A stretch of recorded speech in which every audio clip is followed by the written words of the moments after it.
Hi everyone, it's Danny. Today we're going to be talking about poverty. Most of the kids that we work with here at Fortress are growing up in poverty, and so we believe that it's important as mentors and as staff working with these children to understand the culture and belief systems that come along with growing up in generational poverty.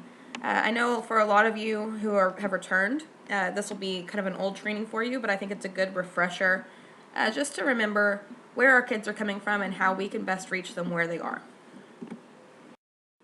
So this month's training is adapted from A Framework for Understanding Poverty by Ruby Payne. This book is required reading for the staff here at Fortress. It is a phenomenal book that if you're interested in learning more about the mindset and the culture of poverty, I would highly recommend it. We have several copies up here at the office if you ever want to borrow. I'd love to lend you my personal copy. And then as always, remember that there is a training to do, or a quiz to do after this video. So today we're going to be talking about the definition of poverty, the hidden rules of the classes, characteristics of generational poverty, and creating relationships with children in poverty. So first we're going to talk about the definition of poverty, which is the extent to which an individual does without resources. We're going to talk about those resources in just a minute. The other thing I want you guys to keep in mind is that there's two kinds of poverty. We're talking about generational poverty today, but I think it's important to understand the difference between these two. Generational poverty is defined as having been in poverty for at least 2 generations. The majority of the kids we work with were born to parents who lived in poverty, and our kids are growing up in generational poverty, which is a cycle that perpetuates. And so when we talk about the culture of poverty, we're talking about the culture of generational poverty. Situational poverty, which you might be more familiar with, is defined as a lack of resources due to a particular event, like somebody losing their job, a death in the family, a divorce, something that puts a family who was not previously in poverty into poverty. So these are the 9 resources that we talk about when we are talking about not having the resources you need. The first is financial, and while it might be the most obvious, it's oftentimes the least significant, which we'll talk about later. The second is emotional, being able to control your emotional responses, especially to negative events. Next is mental, having the mental abilities and acquired skills to deal with daily life. This is also maybe you could refer to as academic.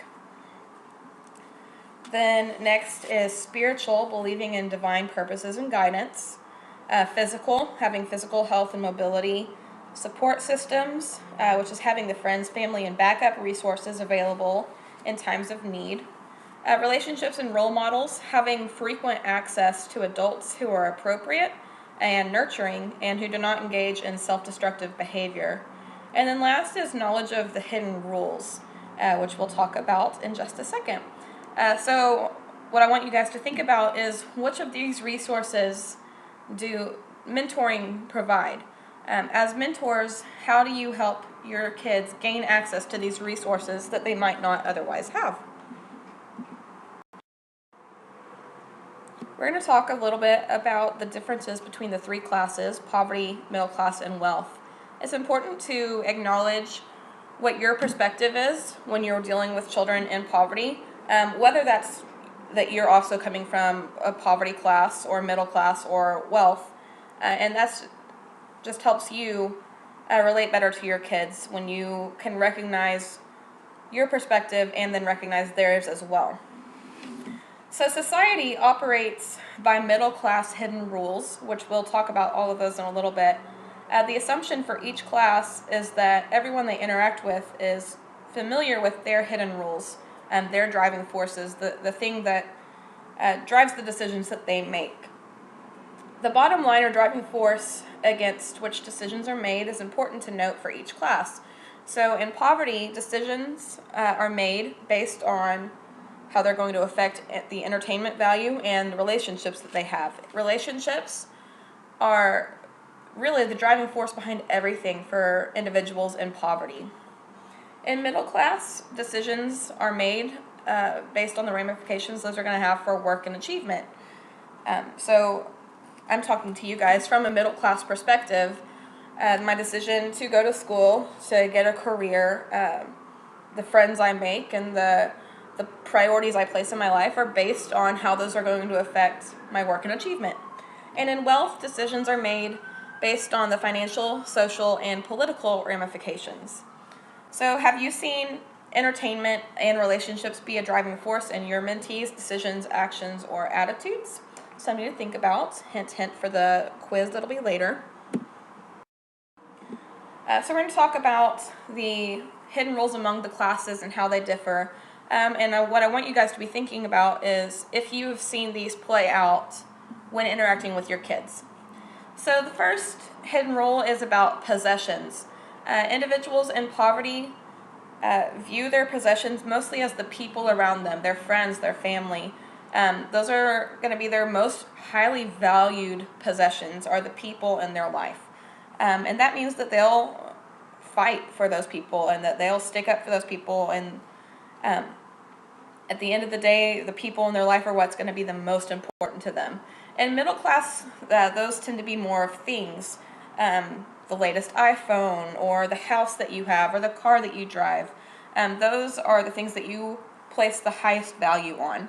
And in wealth, they are one-of-a-kind objects and legacies, pedigrees, those kinds of things. Personality, for individuals in poverty, your personality is for entertainment. A sense of humor is highly valued. And you've probably seen that play out in your kids who may choose inappropriate times to crack jokes or try to be funny. But that's because in their class, that is what's most important. In the middle class, personality is used for acquisition and stability. Achievement is highly valued, so you use your personality to perform well and to get ahead. And in wealth, your personality is for connections. Financial, political, and social connections are highly valued. Food. This one is one of my favorites because I think it's one of the most tangible ways that we can look at the differences between the classes. In poverty, at the end of your meal, your mom might ask you, did you have enough? Quantity is very important. In the middle class, your mom might ask you, did you like it? Quality is really important. And then in wealth, at the end of the meal, you might ask, was it presented well? Presentation is important. And you really see that play out sitting around the dinner table or going out to eat. The differences in how the classes view food. For time, individuals in poverty view the present as most important. Decisions are made based on the feelings of that moment or the need to survive in the moment. And we see that a lot in our kids, the decisions they make to fight somebody or to not do well in school. It's not based on how they're going to do in the future, but rather how they feel about whatever's going on in the present. In the middle class, future is most important. Decisions are made against future ramifications. I'm going to do well in school right now so that I can go to college in the future, I can get a good job in the future, etc. And then in wealth, traditions and history are most important. Decisions are made partially on basis of tradition. Education in poverty is valued. Our kids and our families don't view education as anything that's worthless. However, they don't always see it as a reality. Education is not viewed as something that is always attainable or for them. In the middle class, education is crucial for climbing the ladder of success and making money. And in wealth, it's a necessary tradition for making and maintaining connections. The worldview in poverty is seen in terms of the local setting. One of my favorite examples of this is I was taking a field trip with our kids one time. I was sitting next to a then first grader. He's now in fourth grade and would probably be mortified if he knew I was telling this story. But we were heading to Hearst, which is 20 minutes away, and we had been on the bus for about 10 minutes, and he looked over at me and asked if we were in Oklahoma yet. I said, no, we haven't even left Fort Worth. And part of that is that he's a first grader, but also part of it is that in poverty, what is immediately surrounding you is your entire world. There's not a lot of thought about what's going on bigger than your immediate neighborhood. In the middle class, people see the world in terms of national setting, politically and socially and economically. And then in wealth, you see the world in terms of an international view. And then finally, like we already discussed, the driving forces in poverty are going to be for survival, for entertainment, and for relationships. So all the decisions you make are based on those three things. Is it going to help me get by? Is it going to entertain me and those around me? And is it going to hurt or harm or help my relationships? In the middle class, the decisions you make are based on how it's going to affect your work and achievement. And in wealth, decisions are made based on the financial, political, and social connections. So what does all of this mean? Assumptions made about an individual's intelligence and approaches to the school and work setting may relate more to their understanding of hidden rules. So our kids' performance in school, whether that's poor or good, might be related to the hidden rules that they understand. So kids who are exposed to middle-class hidden rules are going to perform better in school because, like we said earlier, society operates based on middle-class hidden rules. Students need to be taught the hidden rules of the middle class, not because they're better than the hidden rules of poverty, but because in order to succeed, you have to know them. Many of the attitudes that students and parents bring with them are an integral part of their culture and belief systems. Middle-class solutions shouldn't be imposed when other more workable solutions may be found. In other words, we don't ever want to say that operating by the way that the middle class operates is better than operating by the way people in poverty class operate. We never want our kids to feel like they are lesser because of their culture. And there's a lot of good things that come out of poverty culture. We never want to degrade that. An understanding of the culture and values of poverty will lessen the anger and frustration that we may sometimes feel when dealing with students in poverty. If you've ever felt frustrated because you didn't understand why your mentee couldn't set and reach a goal or didn't value his education, maybe this will help if you can understand his perspective. And finally, many students don't believe that they're in poverty, even if they're on welfare. Just like many wealthy people don't believe that they're wealthy. They'll usually say, oh, well, so-and-so has more than I do. So we never want to, when we're talking to our kids, refer to them as being in poverty, which might sound obvious, but should probably be stated. We're going to talk about the characteristics of generational poverty.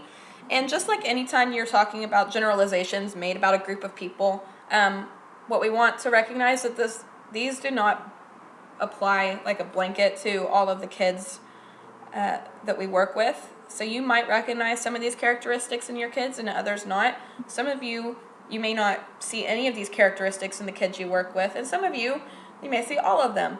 But we do believe it's important to kind of understand generally the culture and belief systems that our kids are coming from, because even if it doesn't apply to your particular child, it does kind of generally apply to the community that we work with. So the first characteristic we'll talk about is the idea that society owes one a living. And when I say that, I don't want you to immediately jump to the stereotype that people in poverty are lazy. We see time and time again that stereotype broken by hardworking parents, by hardworking children. But what this does mean is that the families and the children that we work with often are comfortable accepting help, accepting charity. And you've probably seen this along with your kids saying, oh, can you bring me a milkshake next week? Can you bring me a present? Can we go on a field trip? There's not a lot of shame associated with asking for things. Second is background noise. If you walked into the home of many of our families, there would be a TV blaring, 5 people talking at once, somebody playing music off of their phone. Our kids are more comfortable with more noise going on.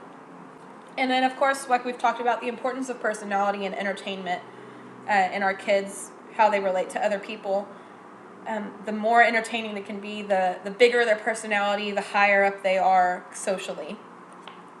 Most of our families are operating in a matriarchal structure. Mom is going to be the figurehead in the house, the most important person. And then a lot of our kids are operating in the survival orientation. meaning they're going to do whatever is necessary to make it to the next day. And that can mean anything from doing whatever they need to do to literally survive to how are they going to maintain kind of where they are in society by fighting or by sticking up and maintaining kind of the order in their place. Most of our kids and families are going to live in the moment. We talked about the importance of making decisions based on how you feel right now. And then nonverbal communication is very important. Our kids are going to communicate nonverbally through eye rolls and shrugs and puffing their chest. And you can read a lot into how our kids feel, not by what they're saying, but how they're reacting physically. We talked about the importance of people, how people are the most important possession to individuals in poverty. Our kids often have a negative orientation that don't operate a lot out of optimism, but rather out of the realism that things are just bad and they're not going to get better and I'm not going to do any better. This is the best I can do. One of the more interesting things I think that helped me understand our families and our kids was that discipline that happens in the home is not often meant to change behavior. So when our kids are disciplined by their parents, it's not done to fix or change the behavior, but rather it's done for penance and forgiveness. So you did the crime, you get your punishment, I forgive you, and then the cycle repeats. Rather than you did the crime, we're going to rehabilitate it. And then finally, something you've probably seen quite a lot is a lack of order and organization, which partially is just because they're kids, but also is a characteristic more often found in individuals in poverty. Now we're going to talk about characteristics of children in generational poverty. The first is that if our kids get angry, they will quit. If they don't like who they're working for, they will quit. The emphasis is on the current feeling and not the long-term ramifications of a decision. The good news is that if they like you, they will work hard. So for you mentors, you kind of have a unique position to get the kids to do something they might not normally want to do because they like you. An example that I heard from a lot of you was goal setting. The kids didn't necessarily want to do that, but because you have a positive relationship with them, were able to get them through that. Our kids don't use positive conflict resolution skills. They prefer to settle issues in verbal or physical assaults. If you've ever played the Xbox with a group of other mentees, you've probably seen this play out and have had to help your mentee settle their dispute without being mean or without throwing a punch. Our kids don't have access to formal language skills, which is going to be an issue for them as they get older, doing job interviews. So that's definitely a skill that is part of the middle class hidden rules, and if you ever have the opportunity to teach your kid how to use formal language, that's can be helpful.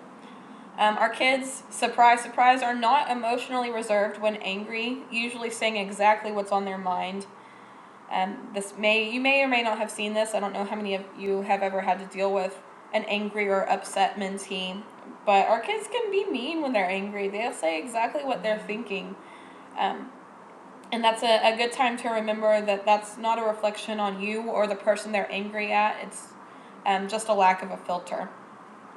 Our kids are very independent. They don't take kindly to the parent voice, which is the voice that says, well, this is how you should do it, or you should do it because I said so, or I know better, or any sort of kind of judgmental statement like that. They much prefer the adult voice, which is talking to them like they're a peer, talking to them like they're on your level. And then they also need emotional warmth to feel comfortable. Our kids are very emotionally receptive and responsive, so they need that from you in order to feel comfortable relating to you. More characteristics, our kids are often very disorganized, frequently losing papers and homework assignments. And then they have lots of reasons why something might be missing. Oh, I left my backpack at so-and-so's house, or I left it at school, whatever it might be. They tend to be physically aggressive. They only see part of what is on the page or do part of the assignment, and might have many reasons why they only have to do part of the assignment. They can't seem to get started. They don't have access to procedural self-talk, which is a support system that might be lacking. And that's just the ability to talk yourself through a problem and talk yourself through the steps needed to finish a project.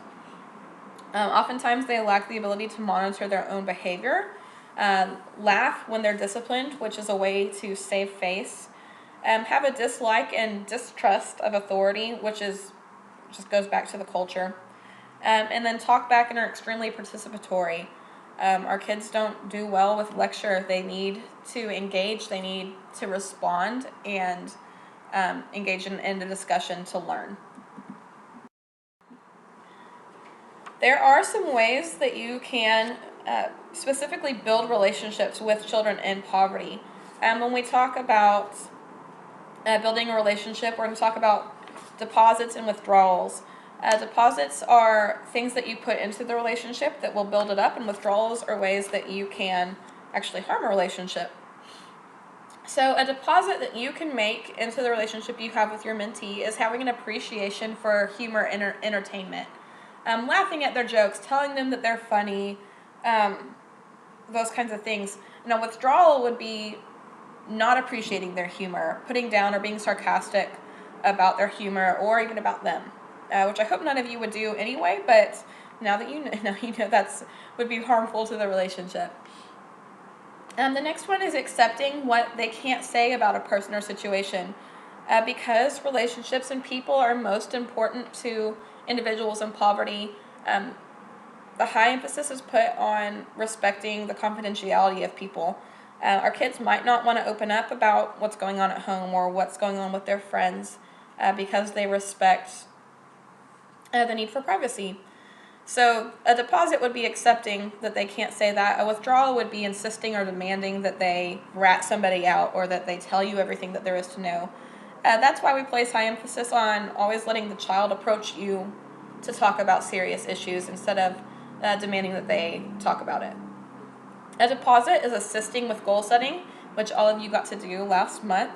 A withdrawal would be telling them what their goals are, not allowing them to express what they think is important.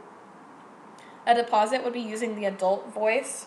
An example of that would be, these are the consequences of this action, rather than saying, well, if you do that, you're going to be in trouble. Helping them kind of identify options.